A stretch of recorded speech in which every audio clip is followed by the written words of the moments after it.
Hello, everybody, and welcome into HCAM News Live. I'm your host, Tom Nappy. HCAM News Live airs every Thursday at 6:30 p.m. right here on HCAM TV. And on today's edition, we have a packed edition for you. We have highlights from the week that was of Hiller sports. We got the latest news from Hopkinton Little League, and we caught up with Hiller's boys varsity hockey coach, Chris McPherson.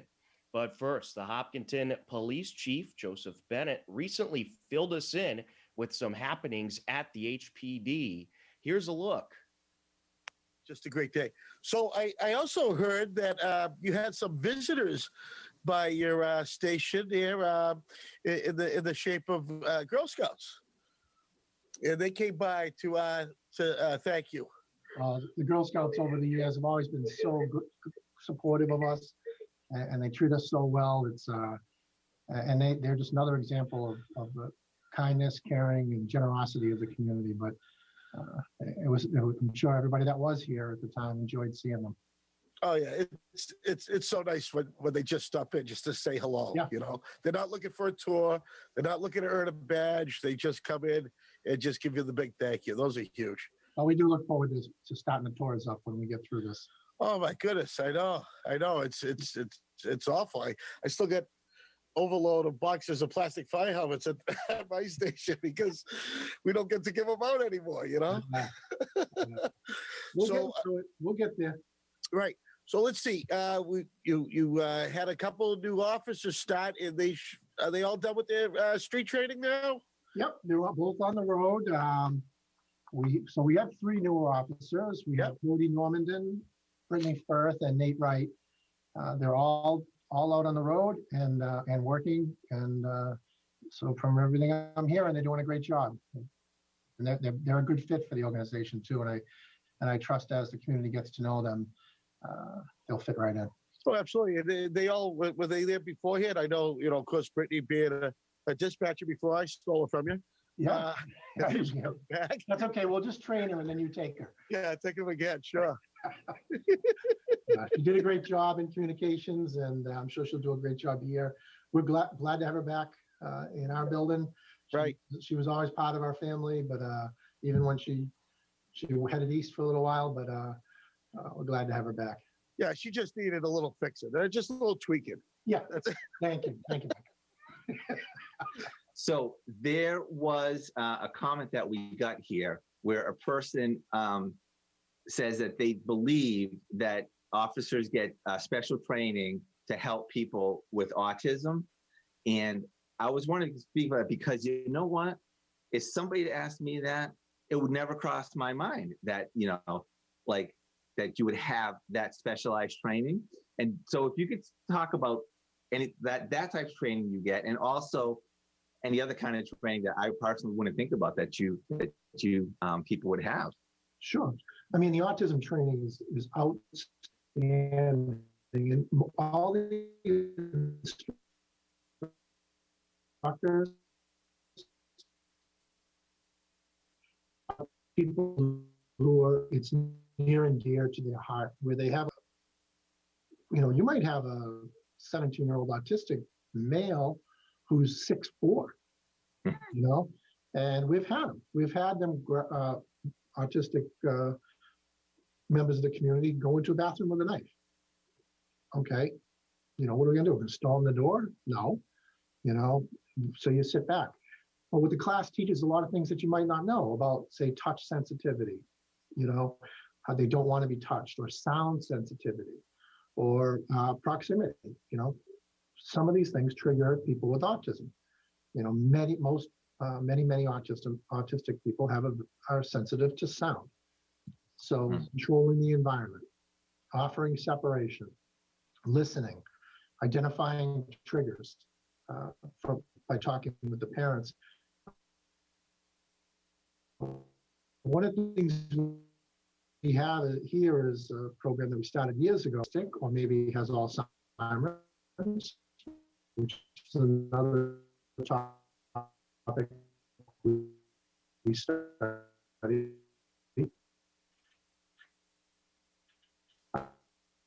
um, or any person that might be of risk in any way, people with mentor. So we offer this program where family members can sign up potential, but it gives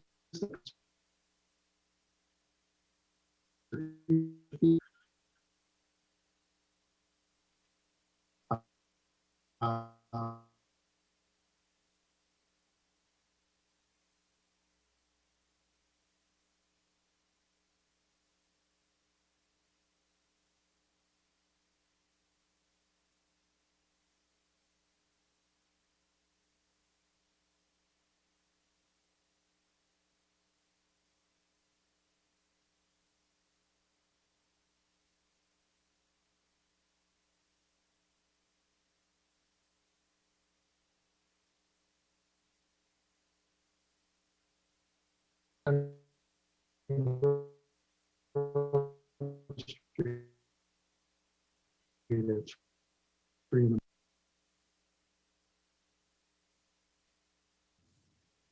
Police Chief Joseph Bennett over at our website, hcam.tv.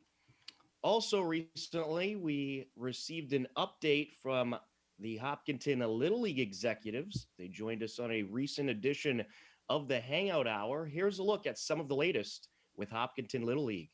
Sure. This is Georgia Hall, and I am the player agent and the equipment manager for Hopkinton Little League, and I've been involved with the board for about 4 or 5 years right now, and have also been coaching over the last few years, also both softball and baseball.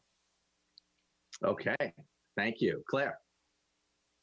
I'm the secretary of Hopkinton Little League. I've been on the board for about 3 years now, and just recently took over the reins of secretary. And I'm a longtime parent. I've had 3 boys play in the league, and have enjoyed it from a parent volunteer standpoint for many years, and decided that it was time to help out on a higher level. So thank you so much for having us. Oh, that's awesome. Thanks. And Jeffrey, hi. Hi, Jeff Streak here. I'm the president for Hopkinton Little League.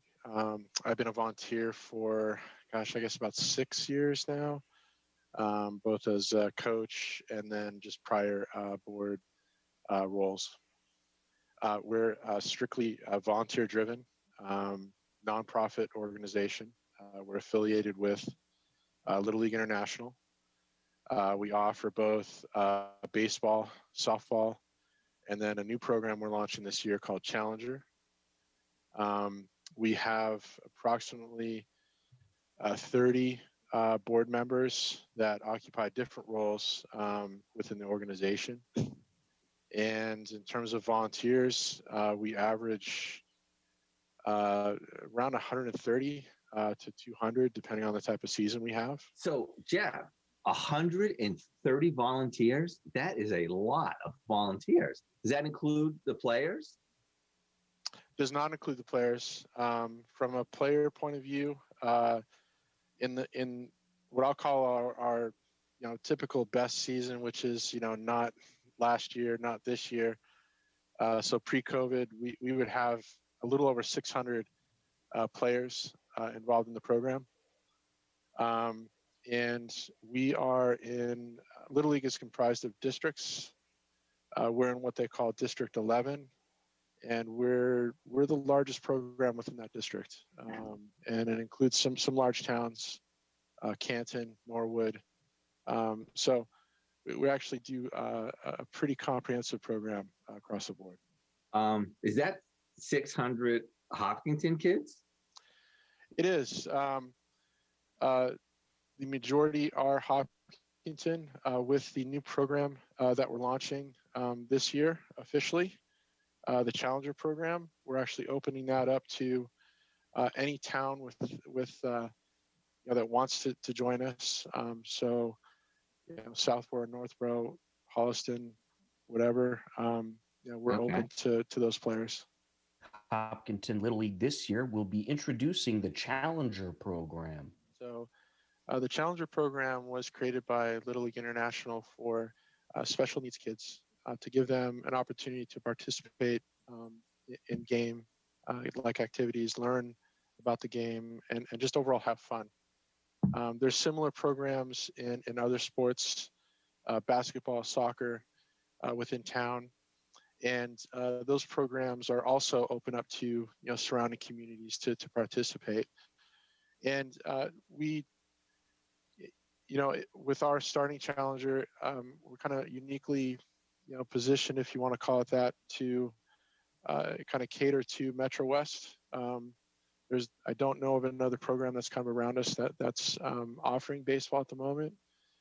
And we saw it as a great opportunity to offer something to those players and their families that want to play. It's fully sponsored, which means that similar to basketball and some of the other programs for those players, it's free for them to play. And it's a really cool program. I'm really excited to launch it this season. It also provides abilities for our 12-year-old players or alumni players or anyone who wants to volunteer, say from the middle school or high school level, to be buddies of those players. There's what they term a buddy program, and volunteers are paired up with challenger players. They are with them from the moment they step on the field to the moment they step off. And it's a great kind of opportunity for families to watch their players play and participate if they want, or just sit back and watch and enjoy. We're going to take a quick timeout. When we come back, we talked with Hopkinton Hillers boys hockey coach Chris McPherson, and we have the latest Hiller sports highlights. A lot more ahead. Stay tuned. HCAM News is supported by our viewers and by Hopkinton Drug, located in this historic New England town since 1954. They are a multifaceted store dedicated to providing clients with an array of healthcare options.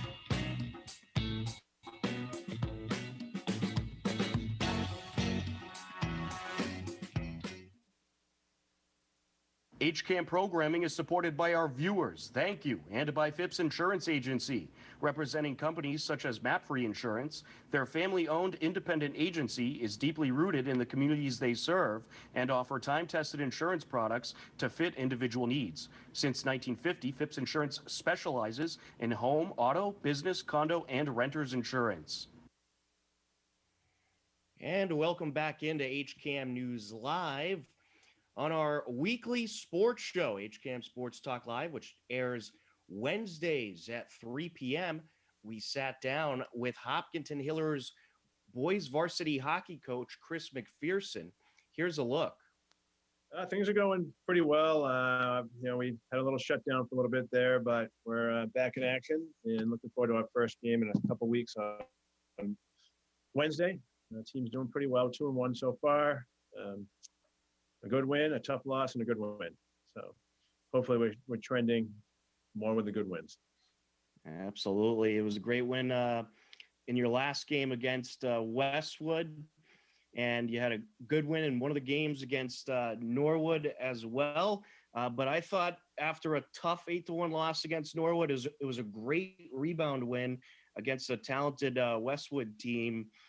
Can you talk about the talent on the team this year? I know you lost some key pieces from last year's roster, but I think this team has some great talent and can certainly do some good things for the rest of the season. Yeah, I think that there's definitely been an adjustment period. Losing some very, very talented players. Obviously top scorer of all time. I would say we probably had the best line in the state last year as far as Division 2 and 3 with that senior group there. But some kids have definitely stepped up this year, and a lot of kids have a lot of different roles, more expanded roles. and they've done a good job so far. And we just need to, the kids come to the rink every day, working hard to get better. And you never know what's going to happen after a loss like that 8-1 loss that we had there. And they turn the page next day in practice, and kids are ready to go in that next game. And I was very, very proud of that response. Like you said, that was a great response. It certainly was. Now I know we had this little 2-week pause on the season, but games should be happening this week. I can't imagine the team was able to practice too much. Did you give them any homework to do to get ready for the rest of the season? Yeah, I asked them to watch the Westwood film and put some pointers out there, some things to look at specifically, just what we're doing on the forechecks, D zone coverage, things like that. How can we improve the power play? Also gave them some off ice training to do. Put together a couple of workouts for them, and we'll see today. Hopefully we'll come back in some good shape. We're right back on the ice today, so we got to get a lot of touches and get those hands back together, get the feet going again, and also work teams. The team concept working in the second half of the practice, because we'll be right down in Medfield in 2 days, so it's going to come pretty quick. So against Westwood, Colin Norrid was tremendous in net. Can you talk about what it's been like to coach him throughout his Hillers career and how he has come along throughout his years in a Hillers uniform? Yeah, what a nice story that is, Colin. He, last year I was looking ahead and saw that we didn't really have much in the pipeline for goaltenders, and he was a JV player for 2 years as a forward. I played a little bit of D2. And before the season started, I kind of identified him because he's a strong lacrosse goaltender as someone that I just wanted to throw it out at him. Asked him if he wanted to play some goalie, and he took the challenge, which I was very happy that, because we definitely needed somebody coming into this year, as we only have 2 goaltenders in the whole system. And he's done a tremendous job. His improvement from last year this year is remarkable, especially thinking about the shutdown last spring where. I know that's his lacrosse time, but he couldn't really get in the ice to do any of the goalie clinics and things like that. But once he was able to get on the ice this fall, I know he was doing it. I know our other goaltender, Jack Lang, was also there with him, doing a lot of the goalie clinics and things like that, and just improved so much compared to last year, where he was. Obviously, it was his first time playing goalie last year, but he's a nice little groove right now, and really. Just really, really good teammate for everybody, really hard worker. Doesn't say much, but when he speaks, people listen, because, he's one of those types of kids that, you really want to listen to those kids that really put the effort in and, do the right things. And he's one of those kids. And, he's going to be going to Springfield College next year to play lacrosse, and really, really happy for him that he got into his first choice. And like I said, good success story for Colin, that's for sure. You can see the whole interview with Coach McPherson at our website, hcam.tv. Well, despite a number of postponements, the Hopkinton Hillers still managed to get some teams in action this past week. Here's a look at what happened. On Tuesday, January 26th, Hopkinton Hillers girls varsity basketball battled Holliston. In the first quarter, the Hillers had 4 different point scorers and outscored the Panthers 15-8. Driving in, up and in she goes, Kiki Fossbender. Fossbender drives the floor, feeds the wing. Hedstrom drives in to the block, up and in. Joe feeds it out, Lulu for 3. Count it, knocks it down. She has 5 points so far tonight. In the second quarter, Kiki Fossbender and Maggie Hedstrom added 6 points each. Lauren Cho added 8 points to help the Hillers outscore Holliston 23-11 in the quarter and take a 38-19 lead into the half. And now we're going to have a steal. Here comes Cho to the bucket, up, count it. Lauren Cho takes it to the house. Back to Lulu. You got Maggie and Carly Hedstrom both in the game. Lulu to Maggie, up for 3. Got it. Swish. Nothing but net. 28-11 Hillers. Over to Fossbender. Back to Cho for three. Got it. O'Neill working the low post. Cho over to Millie. 10 seconds left in the quarter. Cho over to Maggie Hedstrom. Up for three. Swishes it right through.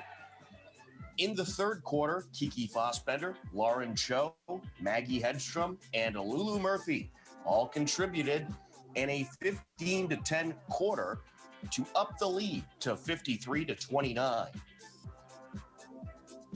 Lulu pulls up, turns it around to Fossbender, back to Lulu. And Maggie. Hillers going to take their time on their possessions. They don't have to rush shots here with a big lead as Maggie knocks down a three. The Hillers' lead would prove to be too much for Holliston to come back from, and Hopkinton took the game 57-37.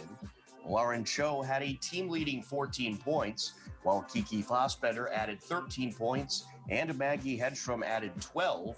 The Hillers improved to 3 wins and 1 loss overall. Now it's Lulu. Leads it to Ainelli. Now swipes it back. Driving in is Kane, up and in. And the freshman has her first point in a varsity uniform. And here comes Cataldo. Here's Cataldo working her way up the ice towards the net. Takes the shot, and look at that. Norwood draws first blood to make it 1-0. On Wednesday, January 27th, Hillers Dover Sherborne Co-op varsity girls hockey played their first home game of the season versus Norwood. The Mustangs of Norwood netted a goal 30 seconds into the first half. That would be the only goal until Norwood added another goal with 18:39 left in the second half. Stolen away by Nam, and there's a shot, and it gets away from McCluskey, and in it goes. A short-handed goal for the Norwood Mustangs. McCluskey thought she had that one wrapped up, but it squirted out of her grasp and ends up in the net. The Mustangs of Norwood took the game 2-0. The Hillers Alpine ski team also hosted a meet last Thursday. They finished in second place overall. Here's a look at some of the contest. Should be Kate. Okay, so yeah, that's Kate coming down the girls' course. Yep. Kate is a 4-year team member and a second-year captain. There she goes. Nicely done, Nice. Kate. 24-74. Here comes Jackson. There's Jackson. Go Speed Racer. Boom. Nice. 22. 22. Well done. And there you have it, the latest Hillers sports highlights from this previous week. And don't forget, Hillers Alpine skiing will take place at 7 p.m. on HCAM Ed, so be sure to tune in. Let's take a look at the standings for the Hopkinton Hillers from throughout this winter season so far. Boys basketball, they haven't played in a while, unfortunately, due to the postponements, but their last game was a loss to Westwood, and they are currently 2-1 on the season. And then you have girls basketball at 3-1 after a nice 57-37 win over Holliston. Boys hockey, they haven't played in a while either. They are 2-1. Girls hockey, they just played last night. They fell to Norwood in a good battle, 2-0. They're 1-2 on the season. And boys indoor track as well as girls indoor track are both 3-0 on the season. Upcoming sports that you can expect on HCAM as long as everything goes well. Obviously, unfortunately, right now, postponements can happen anytime, but here is our planned schedule. On Tuesday, February 2nd, we have girls basketball. We'll have the freshman game at 3:30, and then we'll have JV and varsity as well. And then on Wednesday, February 3rd, we'll have varsity girls hockey as they take on Medfield at 7 p.m. And then on Thursday, February 4th, we'll have Hillers Alpine skiing at 7 p.m. Then on Friday, February 5th, we are expecting to have boys basketball versus Westwood. Freshman 3:30, JV 5 p.m., and the varsity at 6:30 p.m. And then on Saturday, February 6th, varsity boys hockey versus Westwood. That game is scheduled for a 1:40 p.m. start. Also, some big news coming out this week about the Boston Marathon. The Boston Athletic Association announced their expected date for the marathon, which is going to be Monday, October 11th. A virtual race option will also be offered in celebration of the 125th Boston Marathon, but Monday, October 11th, the expected date. Also, Hopkinton Little League registration is open, but you are quickly running out of time. The deadline is January 31st. Head over to hopkintonlittleleague.org and click register now to sign up your young one for Little League baseball or softball. And this is our picture of the week. The Hopkinton Dover Sherborne girls co-op hockey team hosted their first game of the season on their home ice versus Norwood. And after a few postponements, they finally got that home game in. Unfortunately, Norwood got the win 2-0, but it was a great battle out there. And all the players happy to be out there on the ice of the New England Sports Center. And also, Bill Morgan of the Golden Spoon opened Morgan's Harbor to the Hill at 8A Lumber Street in Hopkinton. This is a contributed photo, but you could go get some great seafood over at the brand new Morgan's Harbor to the Hill at 8A Lumber Street, owned by the owner of the Golden Spoon, Bill Morgan. And also, we have some government meetings that will be coming up on the HCAM channels. On Tuesday, February 2nd at 6 p.m., we'll have the Select Board meeting. And then on Thursday, February 4th at 7 p.m., we'll have the school committee meeting. For the full list of upcoming Hopkinton town government meetings, you can head over to hopkintonma.gov. Well, believe it or not, we are just about out of time, and that is going to do it for this week. And don't forget, HCAM News Live takes place every Thursday at 6:30 p.m., getting you up to date with the latest happenings in Hopkinton. For everyone at HCAM, I'm Tom Nappy. Thanks so much for watching. Take care. Enjoy the rest of your day, and we'll talk to you again soon. Have a good night, everybody.